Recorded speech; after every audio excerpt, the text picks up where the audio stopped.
Okay, here we go. Welcome back. Hour number 3. And for you Catholics out there, or for anyone who pays attention to geopolitics and understands that the Catholic Church and the Papacy is involved with international geopolitics, you will have heard that Pope Benedict XVI passed away this week. Was he helped out the door? I don't know. Possible. He was 9 years a prisoner in the Vatican after having been overthrown in a coup de, whatever it would be. It wouldn't be a d'état, but a coup de pope. And he was kept prisoner 9 years. And so what does that tell you? The current pope is a fraud. Bergoglio, he's a fraud. And the Vatican has been taken over as a political instrument on the world stage. No question about it. They did call Pope Benedict XVI, what did they call him? Pope Emeritus. They came up with a name for him. So they overthrew the guy, removed him from the papacy, and called him Pope Emeritus. Nah, don't buy it. With us tonight, very fortunate and blessed, if I might say that, to have with us Father Paul Kramer, who has been with us many times, understands about the 3 Fatima prophecies, the secrets, and has helped us a great deal with those and other things. And he's here tonight to talk about what happened with Benedict and the rest of it and where we are right now. What's it all mean, Father Kramer? Welcome back. Well, as always, it's great to be back on your program. And I think the first thing I want to point out is that the present state of affairs in the Church is not acceptable to Catholics. And they have to understand that there is a body of Church teaching, and in fact, it is a matter of faith, that if the Pope is indeed a heretic, and it can be proven that the man is guilty of heresy, then he is not a legitimate pope. He is not validly occupying the papal office, and he must be removed. Now, the course of action that has to be taken is that of removal, which is prescribed in the Code of Canon Law. But there's the erroneous thinking in the Church by so many who are experts in canon law, and I see these people even on YouTube, on television, saying that, well, Bergoglio is the Pope. They call him Pope Francis. He's the Pope, and the Pope cannot be judged. He's the supreme authority in the Church, so there's really nothing we can do about it. So what they've done is, for those who know that his beliefs are heretical, that they are not in conformity with the Catholic faith, they are not compatible with the Catholic faith. Wow. And they don't consider the fact that is recognized universally in the Church as an article of faith, that those who profess heresy are not members of the Catholic Church. They separate themselves from the Church by the very act of professing heresy. And that if a man is not, if a man is not professing the Catholic faith, he's professing some different kind of belief that is incompatible with the Catholic faith, then he separates himself from the Church. And this is very clearly the teaching of the Catholic faith. And so they will. What we have had is theologians, bishops, and priests, and others who have been signing open letters and signing documents, petitions, and they address this man as the Pope. They call it a filial correction, that they're correcting their spiritual father. They admit, but they still make the fatal mistake of admitting that the man is indeed, certainly and without doubt, the Pope of the Catholic Church, and this is false.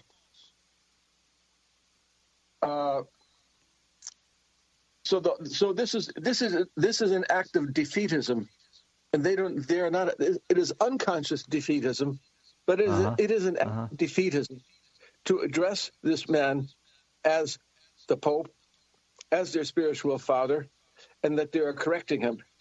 Well said. If you have a Pope who is doing something wrong, then you correct him as you would correct an erring father. Such was the case. I'm trying to think of the name of the Pope. I think it was Nicholas II, if I remember correctly, who issued an order for the bishops to resign their office. And the bishops all unanimously refused. And there were three bishops who wrote a letter to the Pope. Two of them are canonized saints. The other was a future Pope himself. And they threatened the Pope that unless he would rescind this order, they would be forced to disobey. And in that case, the Pope would have no power to oppose them. They use what Francis is doing is he's using as a weapon excommunication and reducing priests to the lay state for infractions that are, in fact, not infractions at all.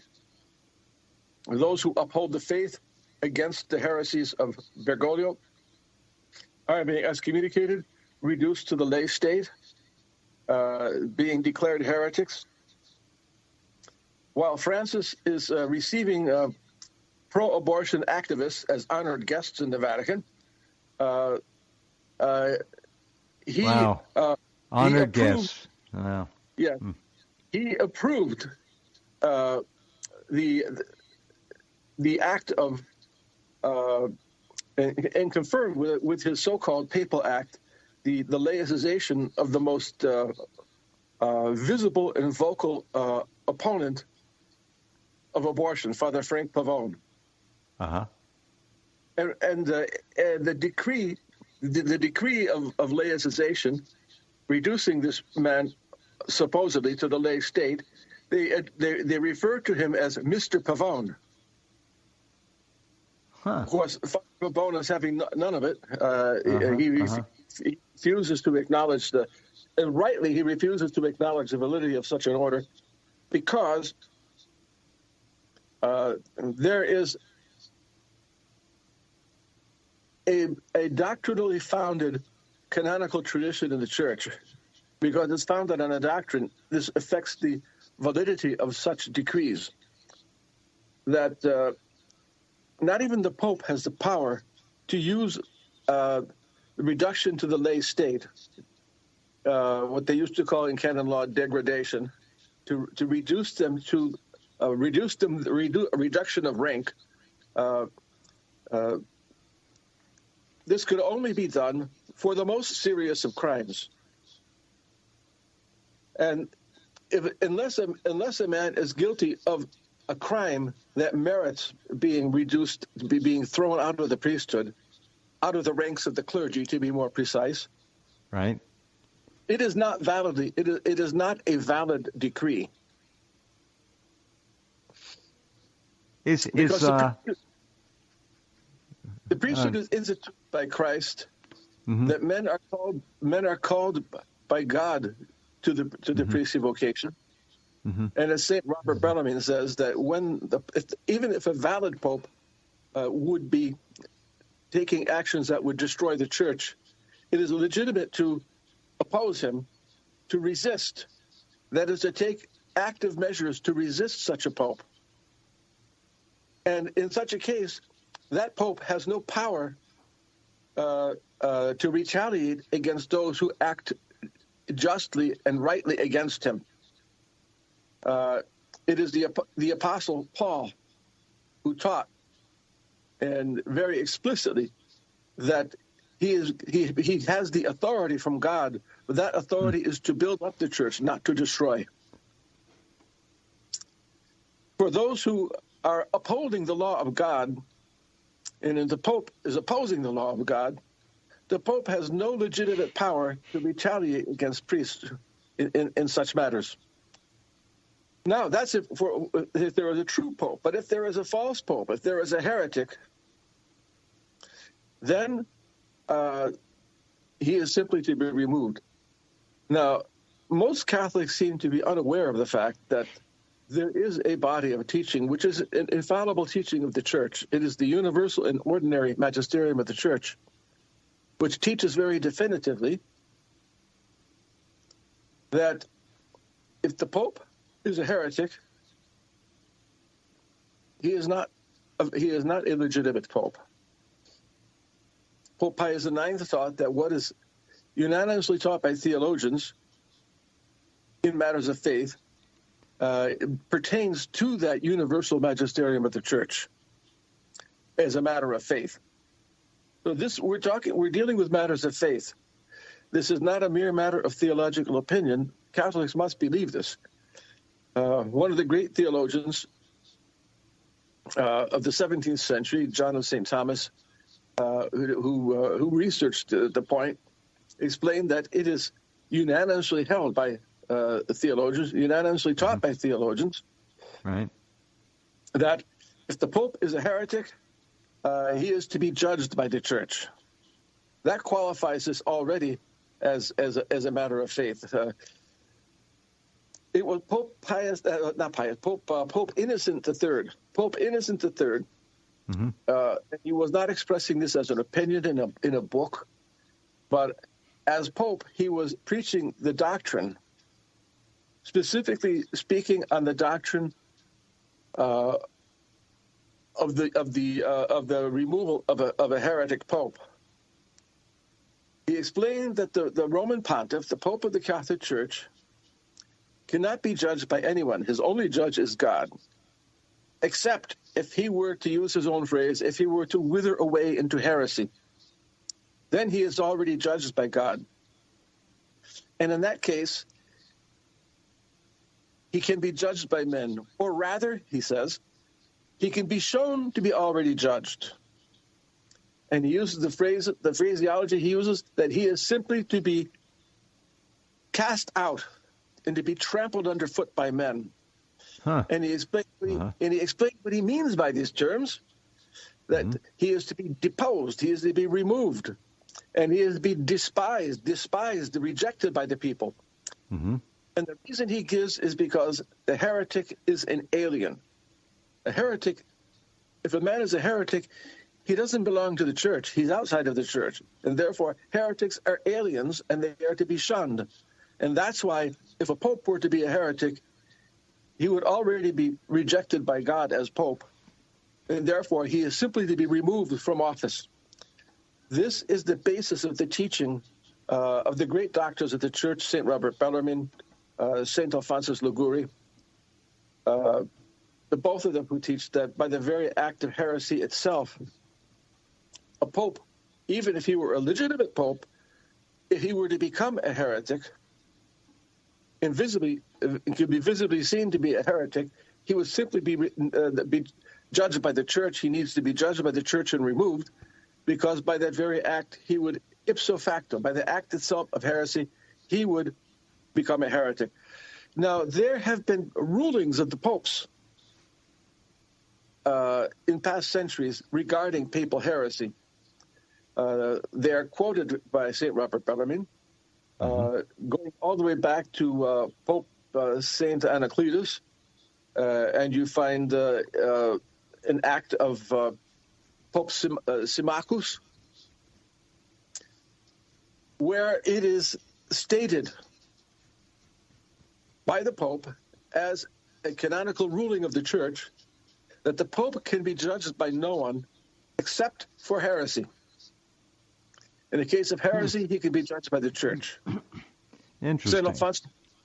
St. Alphonsus Liguori and St. Robert Bellarmine both quote these popes of the past ages who issued these rulings, and they're following. And the teaching of Pope Innocent III is a doctrine of the Church. and it is unanimous. It has been in the past unanimously held by theologians, which qualifies it as a universal magisterium. There was in the 18th and the 19th century there was one prominent theologian who held the opposite opinion, that he would still be pope, but one against all does not violate the unanimity. It is a moral unanimity that remains in force. And it is explained by the great theologian on the power of the Pope and the power of the bishops and councils, Pietro Ballerini, who was quoted by Pope Gregory XVI as the authority on this point. In fact, whose doctrine became the foundation for the pronouncement of papal infallibility and the papal power, the primacy, the absolute jurisdiction of the Pope, came straight out of the works of Pietro Ballerini. The third chapter of the decree of the First Vatican Council, the third chapter is almost word for word exactly the title of his great book on the power, the ecclesiastical power of the popes and ecumenical councils. And in that book, he explains that these canons, these rulings of the popes, which say that the pope, if he falls into heresy, he can be judged by the church, is to be explained this way. And this is a century before Vatican I defined that the pope has an absolute jurisdiction, that the pope cannot be judged by anyone, and that the pope has the supreme power, so that the pope himself is the final judge in all disputes regarding faith and morals. So that being the case, how could the pope be judged by the church? Well, Father Ballerini explained, as a great jurist and theologian himself, saying that the rulings of the popes are to be understood this way: that if the pope were to become a heretic, he would, by the very act of heresy, cease to be pope. He would lose his jurisdiction, his primacy, right. And therefore he would be judged by the church, not as pope, but as one who had fallen from the pontificate, that fallen from the papacy. And that's why Pope Gregory XVI, who cites by name Ballerini, says it would not be, no injury would be done to the primacy of the Pope, as Ballerini himself wrote, but that the judgment would be made not against the Pope, but against one who previously had been the Pope. And this is what Pope Gregory XVI taught on this issue in his great work that he wrote on the attacks against the papacy, published, I think, first in 1798 or 9 or something like that. But then he republished the book when he was reigning as Pope. So we have a body of papal teaching that tells us what must be done when the papal rule in the church breaks down, as it has happened, and this is what has happened in the church. The papal rule in the church has broken down. The papacy is a monarchy because the church is founded and structured by the divine constitution of the church is such that the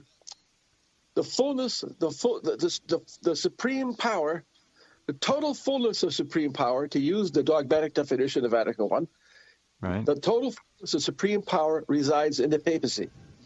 But if the Pope is no longer a true and valid Pope, is no longer ruling the church, if a false Pope is ruling the church, then the monarchical rule, the papal rule, the primacy has ceased to function to rule the church.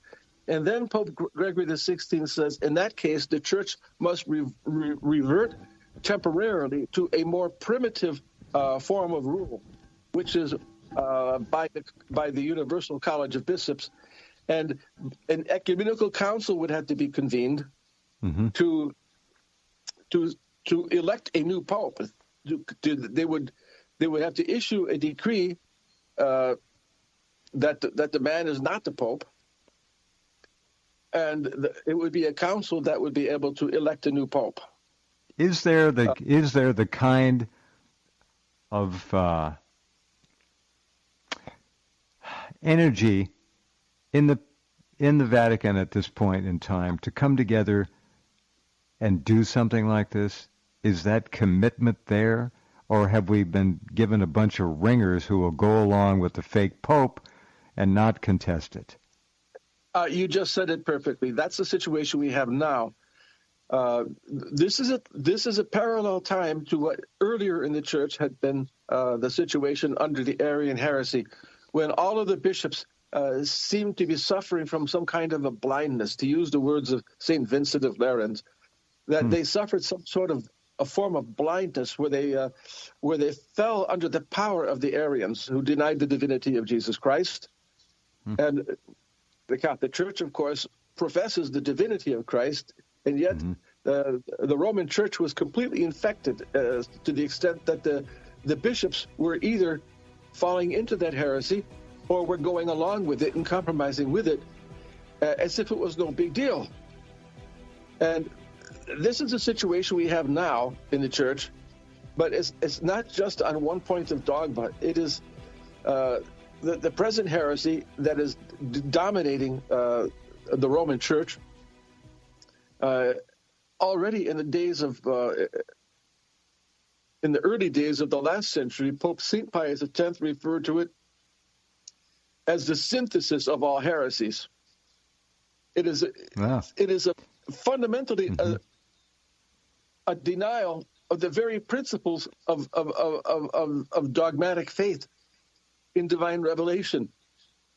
Francis and his gang of sectarians have a different idea of what constitutes divine revelation, because they have a different notion of what is God. Oh, they have a different agenda entirely, apparently. Yeah. Their agenda is the pantheistic and Luciferian doctrine of the United Nations Agenda 2030, which is identical with that of the Gnostic and Luciferian sect of Freemasonry. So there is a clear action that must be taken, and Ballerini explains that if it's not possible to convene an ecumenical council, that even the cardinals or the Roman clergy or a Roman synod would have the power to declare that the man is not a legitimate pope, and they could elect a new pope in his place. Francis, of course, has named so many cardinals that you would not get a majority of cardinals to denounce him and reject him as pope. But that is not a problem. In such a case as that, those who are of the Catholic persuasion and who reject the new religion, the false religion, they would have the power to convene and declare him no longer, if he had ever been a pope, he would know that he is not a pope, that he has fallen from any office he may have held and from any ecclesiastical dignity. In fact, this already happened once with the case of a man who called himself Pope Benedict XIII. He was elected by cardinals, but there were rival popes at the time. This was in the 1400s. And the Council of Constance convened to settle the question of three contending popes, three contenders all claiming to be pope, three papal claimants, all elected by cardinals, and it was not certain in anyone's mind which one was the true pope. In fact, the true pope at the time was Pope Gregory XII, and this was later verified in the 20th century by Pope Pius XII. But at the time, it was not known, and even during the 1800s, it was unclear in the mind of theologians as to which one was the true pope. You had prominent theologians saying that it was John the 23rd, and that was John the 23rd living in the anti-pope John the 23rd living in the 1400s. And we know from historically that he abdicated, and he didn't really abdicate formally, but he in practical terms he abdicated. And the council appointed the electors that were agreeable to all three factions, and they elected Pope Martin V after they declared Pedro de Luna, who called himself Benedict XIII. They declared that they declared him to be a heretic and a schismatic, because he said that the entire church had fallen away into schism, and that the true Catholic Church was only his followers, his very minuscule group of followers who were with him on in that remote place in Paniscola in Spain, where he had taken refuge in his territory.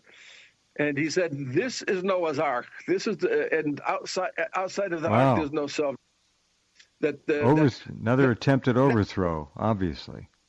Yeah, that council of Constance, that's not the church. And he thumps on the wooden armrest of his papal throne. And he says, "This is the Ark of Noah."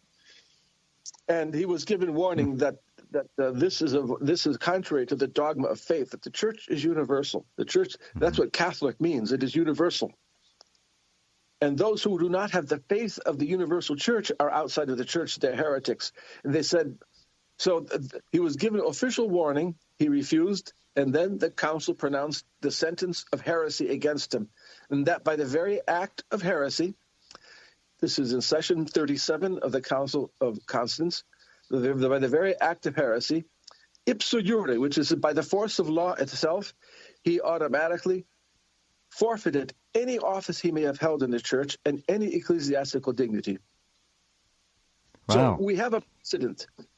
This is actually an implementation of that teaching of Pope Innocent III, that if a man is a heretic, no matter how high his office in the church, he claimed to be Pope, and many thought he had a legitimate claim. Even St. Vincent Ferrer thought he had been the valid Pope.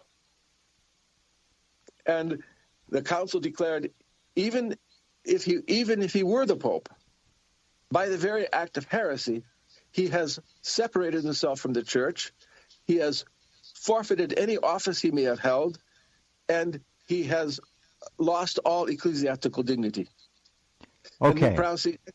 And they pronounced the excommunication against anyone who would still adhere. Right. So we have the clear teaching in the church what must be done with Francis. Mm-hmm. He is a heretic, and as a heretic, he cannot be tolerated in the church. And Pope Innocent III prescribes that such a man is to be cast out and trampled underfoot by men. And cast out means he is to be deposed. Trampled underfoot by men means that he is to be despised by the people, rejected by the people.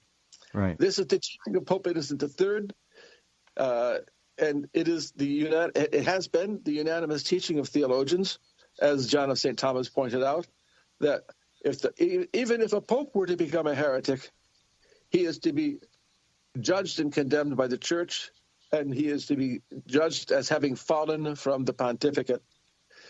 So Ballerini explains that the church would have the duty to issue a decree that in some manner, that by his heresy, he had abdicated his office. And this is in canon law what is called tacit renunciation. Tacit renunciation. Mm-hmm. So that the Pope is actually resigning his office tacitly, but by an act of leaving the church, he leaves the papacy. And it is a true act of resigning the papacy, of renunciation. It is a tacit act, but it is not implicit. It is a true act of leaving the papacy when a man embraces heresy, and this is even if it's just personal heresy. But the danger with Francis is that he is turning his personal heresy into institutional heresy. He says that he wants to reform the church, and he does not want to leave office until his reforms become irreversible. And as I have outlined in my book, quoting his words, he is, if I can use the words of Jesus Christ, he is condemned out of the words of his own mouth, because the reforms that he wants to enact in the church would change the constitution of the church against the divine constitution of the church.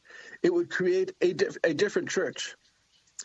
And, yes, and it could never revert to its correct form, because it would be permanently changed. Where is this group of people, Father Kramer? Are there people out there talking about this right now, that this needs to happen? There needs to be a council, whether it gathers in Rome or it gathers somewhere else. Is this going to end up in a schism in the entire Catholic world? Or what's going to happen? What is your best guess? It is going to end as a schism, because, and this is the heart of the third secret of Fatima, because the Vatican itself, under this false pope, under this heretic, Francis, they are the ones who are defecting from the Catholic Church. It is the Vatican that will defect from the Catholic Church.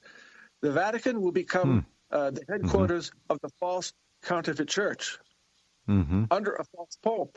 And that is what is happening, because we have this heretic, Francis, who is opposed to every form of monarchical rule, and he wants a synodal church. He uses this phrase so many times, that the church is going to be a synodal church. So that's why he convoked this synod on synodality, which is scheduled to end sometime later this year. And he says that the church will be a synodal church. And he said it will be a different church. A different church. Yes, indeed, it will be a different church. Totally, It will totally. not be Catholic. It will be a church that is constituted differently than Jesus Christ constituted the Catholic Church. Well, it sounds like the Agenda 2030 people have gotten in thoroughly into Francis and all the thugs. Oh, I shouldn't say that.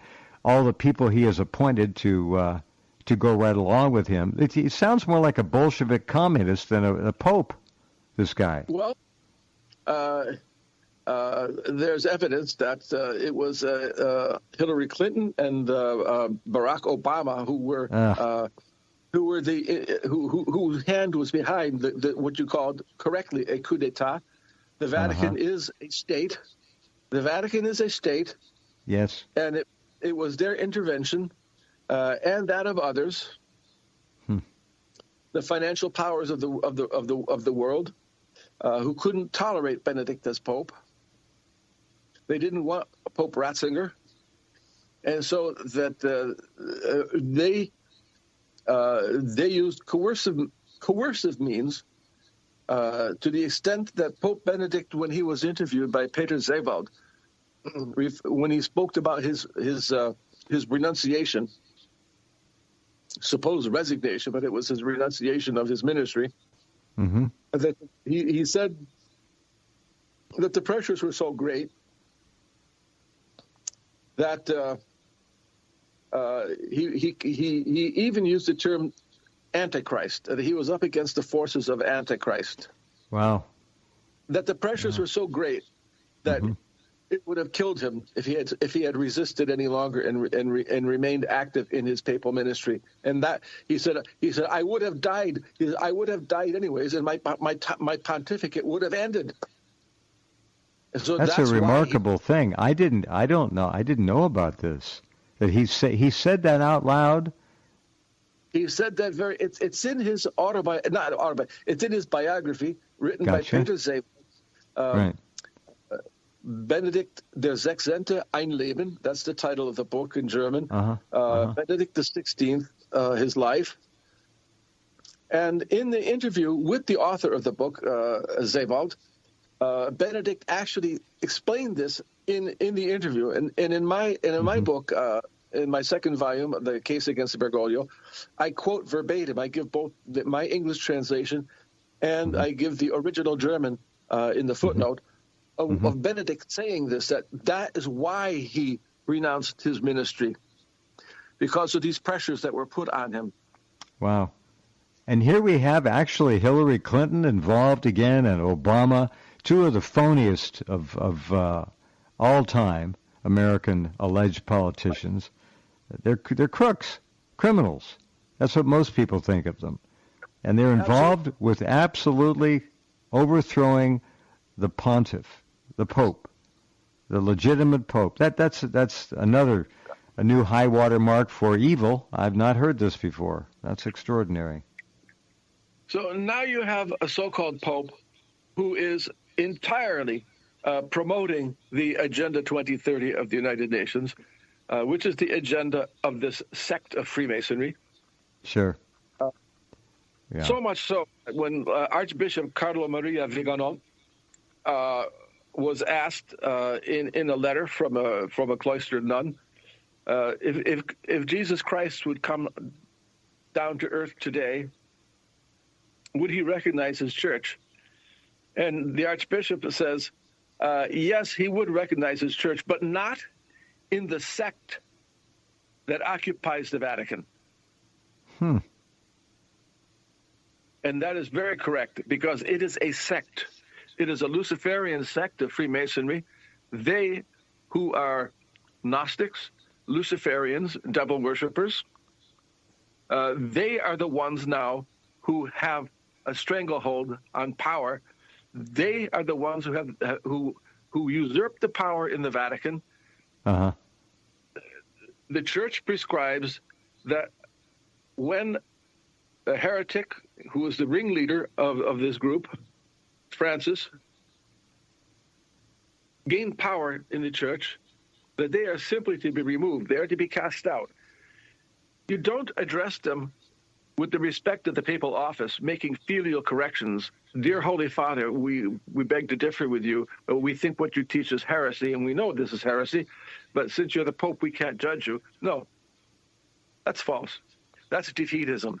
The Church says, with the voice of Pope Innocent III, he is to be cast out and trampled underfoot by men, because the heretic is an alien.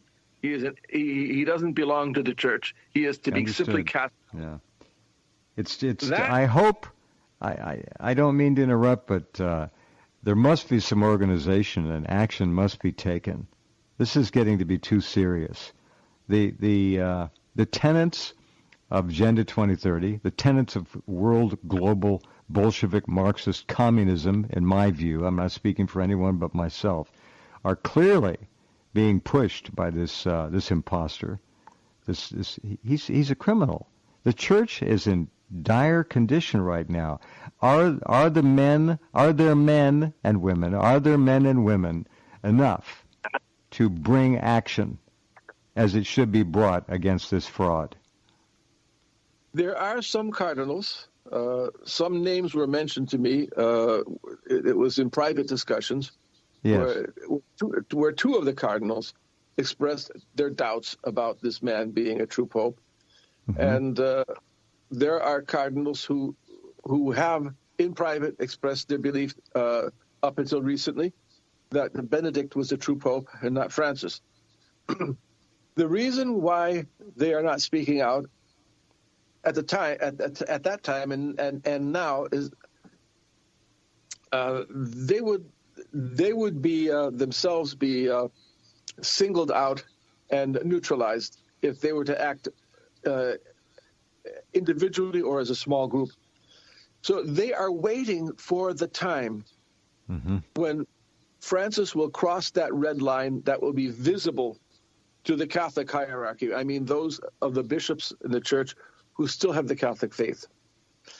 That when he does something that is so egregious that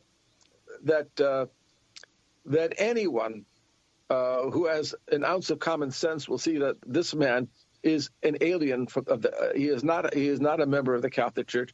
He represents a false religion. He represents forces that are totally inimical, opposed to the Catholic Church and the entire Catholic belief system. And as such, when that becomes visible and obvious, when it becomes obvious to all who have the Catholic faith, then these cardinals in bishops will speak out, then they will convene and take action. It will happen. There's no doubt about it. It will take place, but it's only a question of time. And my own personal opinion is that when what Francis has done is he has given the power, with the power of the papacy has been transferred to the national hierarchies, so that the church will be ruled by synods, and that the rulings for reforming the church in order to destroy the Catholic Church and replace it with a new religion, that of the United Nations, the false and counterfeit church of the UN Agenda 2030 is going to be implemented by the national hierarchies. And it sounds so democratic, doesn't it? But it's not, because who's in charge of appointing the bishops? It is that gang of sectarians in the Vatican who are the ones who confirm or reject the appointments of bishops. And they just like the synod in Rome, they're all hand-picked members who are going to be always a majority of yes men. And just as window dressing, they have a couple of dissenters, visible vocal dissenters. A few of them. Well, they got to play the game. Yes, they do the same with us through the mainstream media here, the alt media, whatever you want to call it. They throw us a few bones and make us think that, there's still a chance. Yeah, we're going to get the truth out. This is an overthrow. This has been planned for a long time. So the way Francis controls the synod in Rome is the same way his Vatican controls the national hierarchies and their synods. So it is actually a dictatorial church. Wow. The papal monarchy is being replaced by an anti-papal dictatorship under the guise of a more democratic rule of synodality, of the college of national hierarchies of bishops, the College of Bishops, collegiality, as they call it at Vatican II, will be governing the church. But even so, even if it were the case, which it is not, it is simply a democracy like the Soviet Union, where all the elections were held under the scrutiny of the KGB, and the voters would go into the voting booth. And if anyone used the pencil to pencil in the name of a candidate, they were interrogated by the KGB. Well, it sounds very much, Father Kramer, like the church has been weaponized by the global elite who are running the whole show now. And this is going to be a difficult one. They will not want to give up control of the Catholic Church. This is going to be tough. This is going to take some brave men standing forthright on principle, ethics, morality, and history to turn this thing around. This Francis is a very creepy person to actually watch. If you can't figure out there's something wrong with a guy just by watching him and listening to his demeanor, you're not paying attention. That's my view again. But that's how I see it. Your view is absolutely correct. So many Catholics are saying that this man is evil. Very good. Well, he sure as hell is, in my view.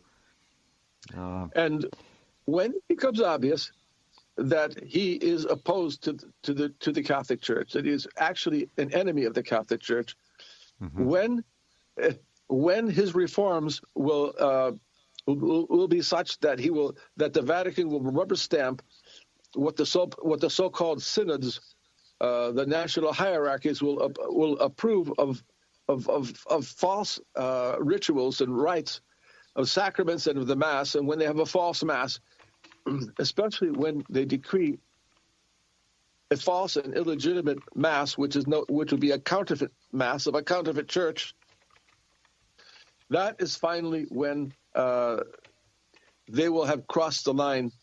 And then those Catholics in the hierarchy, the bishops and cardinals and priests, when they see this takes place, then they will no longer hesitate their doubts will be resolved by that very fact. That it will be clear that they have defected, that they themselves have left the Catholic Church, that they have created a false church. They have created not a reform, but a new reformation. They will have defected from the church and created a false counterfeit parallel church. And that is when the pastors, the legitimate pastors of the churches, will finally declare them to have separated themselves from the church. And that is when they will elect their own pope, finally. That's the way I see it. Sounds like a viable way to go. Yeah. Unless there's a divine intervention that will take place, and a true pope is elected in a less divisive manner. But I don't see it happening. What I see happening is that there will be this separation, as has always taken place in past history. As with the Arians, it became evident that they separated themselves from the church. And finally, the church mustered up enough energy to convene an ecumenical council. And the Council of Nicaea solemnly pronounced the creed, which is still professed in the church today, which clearly, unequivocally professed the divinity of Jesus Christ. And that was the basis for the condemnation of the Arians, the infallible profession of faith of the Council of Nicaea. And in so doing, it upheld the ruling of the Bishop of Alexandria, Saint Alexander, who had already excommunicated Arius, the founder of the Arian heresy.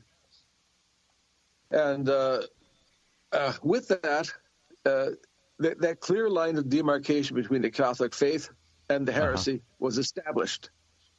That you cross that line, you leave the Catholic Church, and that the Arians, by professing this error, by professing this denial of the divinity of Christ, had defected from the church and had left the church, and they were no longer members or part of the Catholic Church at all. Not members of the Catholic community, not in communion with the Catholic Church. And that this will happen with Francis and his sect. That it will become visible that they have separated themselves from the church, and then that Catholic, the smaller faction which is in the church today, which are those who clearly have the faith, for those who are wavering but who are still faithful, they will gravitate back to the true profession of faith. They will reject Francis or his hand-picked successor, whichever. But those who are of the reform, of the Agenda 2030 reform, they will be rejected, and a true pope will be elected, and you will have two contending churches, one true and one false, one of Jesus Christ, one of the devil, one counterfeit, one authentic, one a church that will be the successors of the apostles with the full apostolic succession, and the other which will have no authority, no divine authority, and no foundation of a divine constitution in this new false counterfeit church. False counterfeit satanic church. Yes.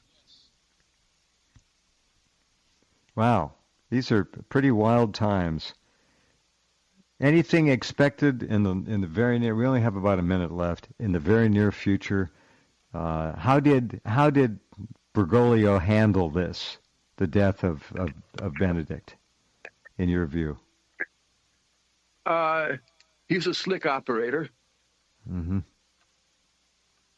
what he's going to do now, of course, he has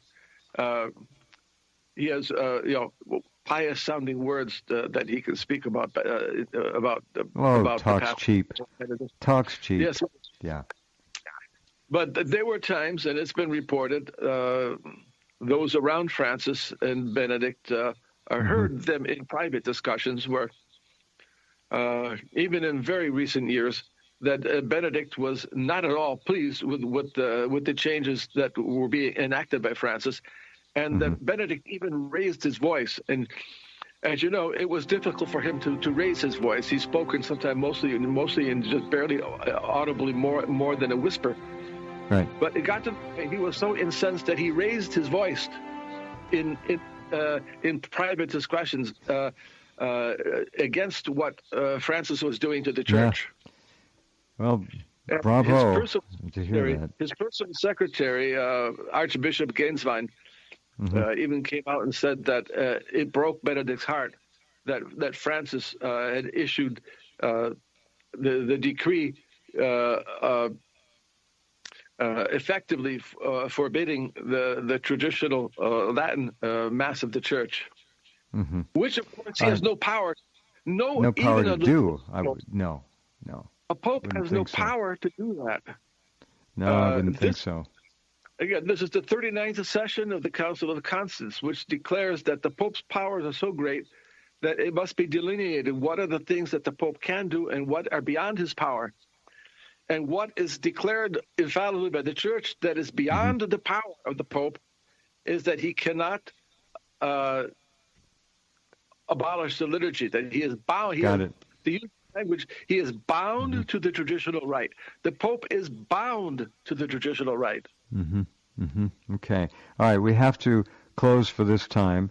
We will talk to you in perhaps 2 weeks if you're available and see where we are at that time. You've explained this extraordinarily well. Thank you very much, Father Kramer. This is very enlightening and helpful to a lot of people. Well, God willing, I'll be back in 2 weeks, and we can discuss further very good. What's happening in the Church and the implication for the rest of the world. Okay. All right. Thank you very much, Father Kramer. You take care. We'll talk. Okay, that's it for Friday night. Have a safe weekend. We'll talk soon. Be well.